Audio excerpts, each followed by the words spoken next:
Well, Good Friday.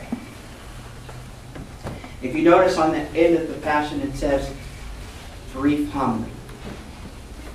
And I had prepared a homily, and I had all intentions of delivering one tonight. But I slept a great deal today. I don't know why I slept. I ate, went to the restroom, slept, ate, went to the restroom. Then a thought came to me that I want to share with you. For those who've been with this church for a while, you know that I don't get through this Passion. But let me share why. Some of you do know, some of you don't. But I was born and raised Jewish. I was in a Jewish household. My first Catholic Mass was Good Friday. The bishop spoke this week about emotional highs and lows. Well, this is there. This takes me there. It takes me to the first time I went to a Catholic church with my friend Danny.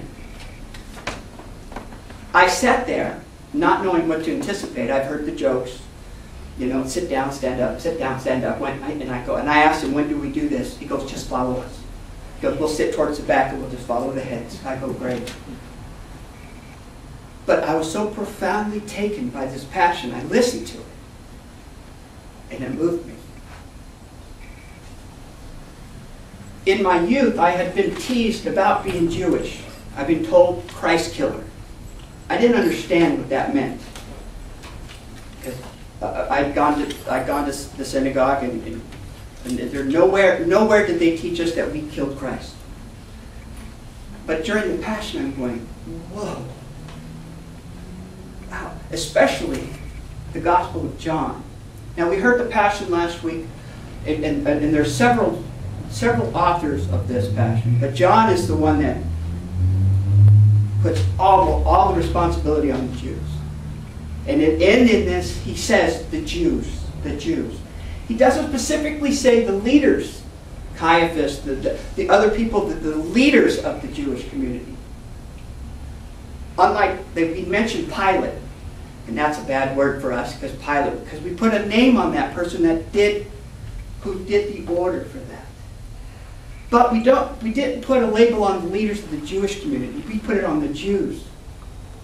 And in so, not only was Christ crucified, but since then, there have been more Jewish people crucified, killed.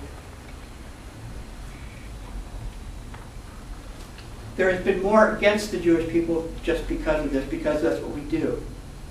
We put the blame on the Jewish people. And I think it's sinful to do so, to judge a whole community of Jews, a modern day Jew, because I am, my family is, of the acts of a few leaders back then, any more so than we would be held responsible for the slavery of our ancestors, which doesn't even compare to the crucifixion of Christ. After all, I mean, because the way I looked at it, being a Jewish person and being in there in the first Good Friday, and I was listening, and I go, well, wait a minute. It wasn't all Jews, because he had lots of supporters. The disciples. Jesus was a Jew himself, and that's always what I've always said. Well, Jesus was a Jew, so how bad could it have been? I mean, really. And his mother. Okay, and I figured, well, and see, and when I was contemplating the conversion, I go, well, you know, Jesus was a Jew. Now we have Christians. So why couldn't I make that conversion, the crossover? And I haven't looked back since. That first Good Friday, it scared the living hell out of me. But it also profoundly affected me.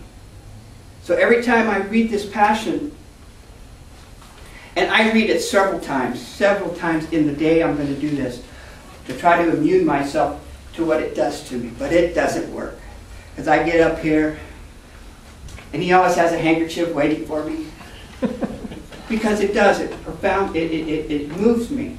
And because it moves me, because that was what's changed, that was a huge epiphany in my life that I decided to become a Catholic. And I enjoyed being a Catholic. And then I hit some bumpy roads with the Roman Catholic Church. And then I found the American Catholic Church. Amen. And for the first time, I actually feel I'm welcomed here. I don't have to pretend. I don't have to sit in the pews and stand and kneel. I know when to do that now. I've gotten to do that. And we're going to practice a little bit of that in just a few minutes here. Because like I said, I am going to keep this brief. But I truly feel at home and welcomed here. Because the Roman Church that I belong to, and I've tried a few, would always say everybody is welcome. If you fit into this.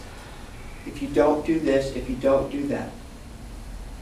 The American Catholic Church, when I met the bishop, he said everyone is welcome. End of story. There was no caveats, there was no requirements. And I've been here ever since. And I thank the bishop. I thank you, everybody here, because you are what makes the church the family. I see lots of you every week, well, the weeks that I'm here, and I see faces come in and going, and faces come in and going. But the one thing that everybody should know is that you're welcome. I honestly believe that Christ, if he were here today, he would have a church, and he would say, everyone is welcome. End of story. Okay? And that's all I have. I said I'm going to keep it brief. It was not going to be a homily. It wasn't even a homilette. But I wanted you to know, I wanted to share with you why the Passion, Good Friday means so much to me. The Holy Week, it leads up to this, and then tomorrow, then we get to the emotional highs. Now we're at the lows, but now we're going to go to the highs.